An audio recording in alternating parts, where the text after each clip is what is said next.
Bienvenue dans l'entretien d'intelligence économique, l'émission consacrée aux acteurs de la mondialisation. Un petit mal pour deux grands maux. La contrefaçon n'est plus une infraction mineure, ses conséquences peuvent être dramatiques. La preuve, le rapport que vient de publier l'Union des fabricants et qui porte sur les liens entre contrefaçon et terrorisme. En 2015, le chiffre d'affaires de cette industrie criminelle est évalué à 1 700 milliards de dollars et une partie de cette somme sert à organiser des attentats. Pour en parler, je reçois Philippe Cohen, vice-président de l'Union des fabricants. Pourquoi ce rapport à ce moment-là, Philippe? Parce qu'il y a un moment donné où on ne peut pas taire les sources de financement de la haine et de la barbarie. La barbarie ont tué beaucoup trop de personnes, en particulier dans l'année précédente.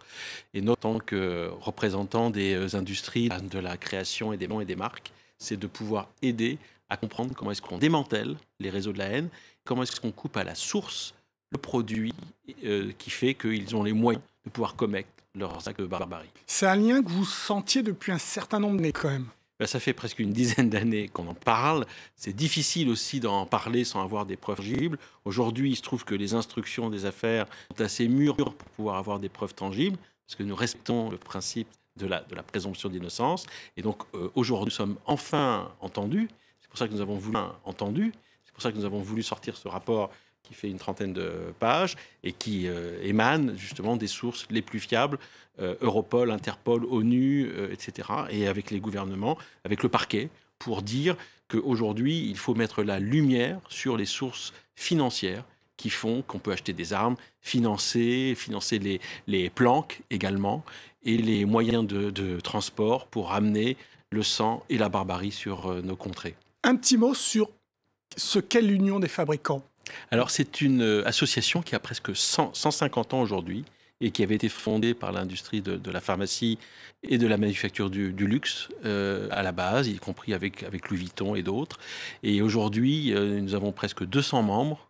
200 membres, ça veut dire l'essentiel en termes d'emploi, en termes de marque, de ce qui fait aujourd'hui la création de confiance et de les entreprises qui fondent les entreprises de marque et de la création, y compris avec le droit d'auteur, parce qu'il n'y a pas que les marques, et il y a aussi l'industrie du film, qui font qu'aujourd'hui nous avons des emplois, nous avons accès à des produits culturels et à des produits fiables, qui sont ceux qui sont volés et qui sont l'objet de subtilisation par les pirates. On avait plutôt l'habitude d'entendre contrefaçon sur du textile, contrefaçon sur tout ce qui est produit de luxe. Est-ce que là encore, ça a évolué et on trouve d'autres contrefaçons? La contrefaçon touche l'ensemble des produits-services, y compris alimentaires, avec ce que cela implique en termes de danger pour la santé, y compris automobile, avec les pièces automobiles, avec les pièces des avions, qu'on avait trouvées d'ailleurs au moment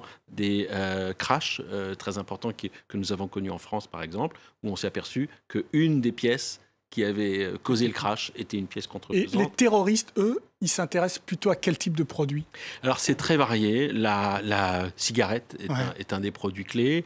Vous avez aussi les produits qui sont les produits culturels. La piraterie CD, DVD et téléchargement illicite, alors qui est très très difficile à être traqué, qui existe, qui cause un tort énorme à l'industrie du film et de la culture. Et puis aussi tout ce qui est par exemple chaussures de sport, ce qui plaît aux jeunes, ce qui se vend à la sauvette. Et dans les villes qui sont très très touristiques, vous avez des produits dits touristiques qui sont vendus sur un étal, qui, dans 99,9% des cas, sont des produits pirates, contrefaits, et qui vont alimenter une industrie qui, en général, est le crime organisé. Dans votre rapport, qui sont ces groupes terroristes qui utilisent la contrefaçon? Alors la question, c'est plutôt qui ne sont pas ceux qui utilisent la contrefaçon en tant que telle.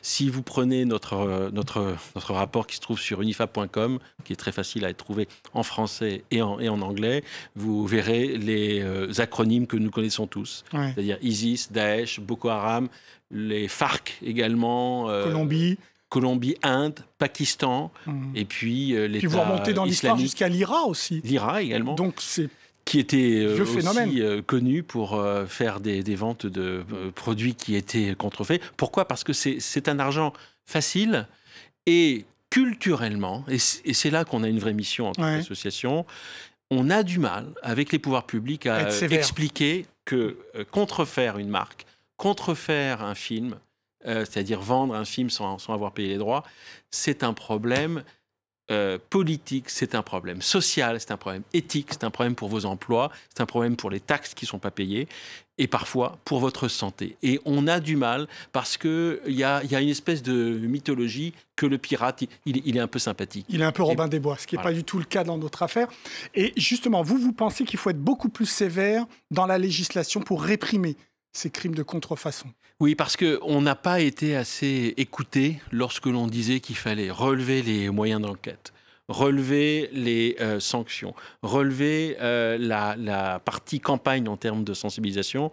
Aujourd'hui, quand on sait qu'il n'y a pas un réseau terroriste qui ne fait pas appel à cette source, c'est à nous de dire aujourd'hui, donnons-nous les moyens avec les pouvoirs publics de chaque pays de pouvoir traquer, relever et puis aussi de pouvoir enseigner à tous les douaniers, par exemple, qui font face à des masses de produits qui sont en transit, le fait d'avoir les vrais moyens pour pouvoir dire ces produits-là, ils vont être bloqués et ça sera autant de moins pour les revenus du crime organisé. Alors on rappelle que par exemple dans l'affaire Kouachi, donc les attentats contre Charlie Hebdo, les frères Kouachi étaient dans la contrefaçon, dans le business de la contrefaçon de chaussures de sport, pour pas donner la marque.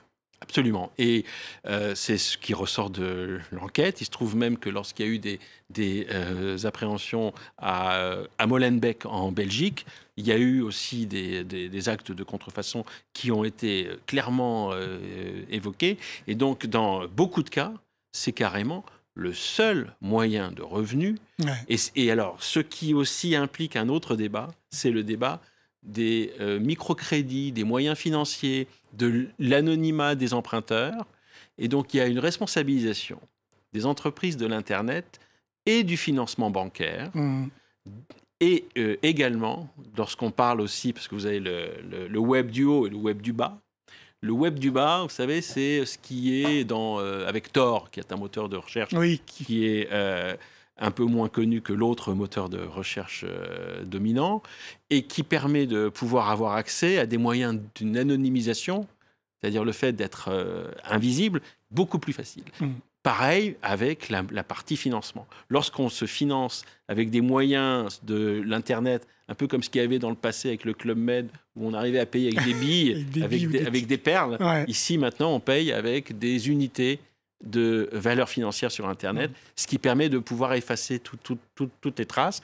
Et ce qu'on dit, nous, en tant qu'Unifab, c'est de dire, mais comment est-ce qu'on va responsabiliser les intermédiaires de l'Internet et les moyens de paiement. Donc ça fait partie de vos 10 recommandations. La première, c'est quand même important, vous demandez à ce qu'on harmonise la législation au moins européenne sur ça. Pourquoi ça ne fonctionne pas entre...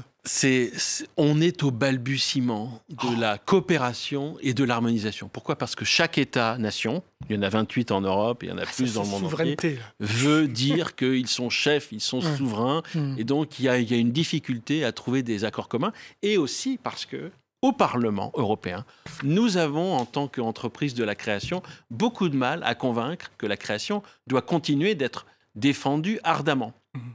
Ce n'est pas la conviction, parfois électoraliste, de beaucoup de parlementaires européens qui font le droit communautaire. Donc lorsque nous ne sommes pas suivis pour la région Europe par ceux qui font les lois, on a une vraie difficulté. Pourquoi? Parce qu'il y a cette idée que lorsqu'on protège le pirate, qui est un peu romantique, un petit peu cool, on va avoir des votes encore plus forts au moment des prochaines élections.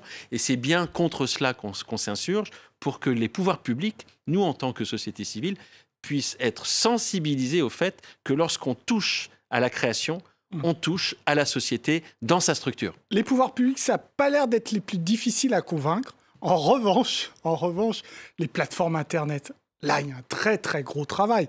Comment vous y prenez pour un petit peu les sensibiliser à ça? Alors, on nous explique, quand on est une plateforme connue dans la Silicon Valley, que on ne peut absolument pas toucher à cet algorithme sacralisé. C'est faux. C'est faux, parce que quand on veut, on peut, disait ma grand-mère. Et ben, c'est exactement pareil avec un algorithme. Lorsque l'on veut lutter contre la nudité aux États-Unis, à cause du Indecency Act, c'est marrant. Il y a des moyens. C'est très compliqué d'avoir accès à des photos de toiles connues comme de Gustave Courbet, la photo, le tableau l'origine du monde que vous connaissez bien. Pourquoi ? Parce qu'il y a une loi qui s'applique de manière parfaite en Californie. Lorsqu'on veut lutter contre un fléau terrible qui s'appelle la pédopornographie, eh bien ça fonctionne parce que les réseaux sociaux sont sensibles à cette lutte-là.